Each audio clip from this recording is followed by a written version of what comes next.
Masih di Liputan Metropolis, pemirsa diduga sakit hati karena diselingkuhi oleh istri.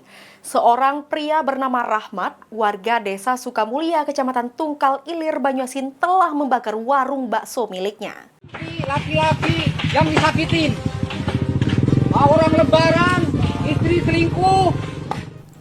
Rahmat bin Misdi, pria asal desa Sukamulya, Kecamatan Tungkal Ilir, Kabupaten Banyuasin dengan sengaja membakar warung bakso miliknya.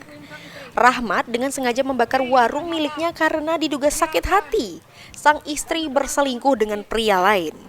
Mengetahui hal tersebut, pihak kepolisian dari Polsek Tungkal Ilir segera mendatangi lokasi untuk mengamankan situasi serta melakukan penyidikan lebih lanjut terhadap Rahmat.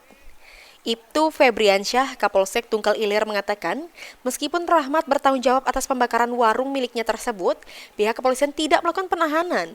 Hal ini dikarenakan warung yang dibakar merupakan miliknya sendiri, sehingga tidak ada pihak lain yang mengalami kerugian. Pembakaran tersebut, saat ini Polsek Tungkal Ilir belum menerima adanya laporan polisi, hanya berdasarkan laporan informasi.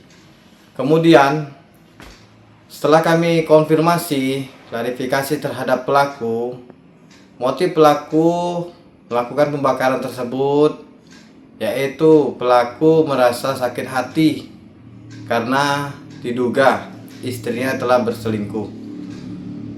Kemudian kerugian yang dialami oleh pelaku itu sebuah warung bakso milik pelaku sendiri. Ridho Ilahi, PAL TV.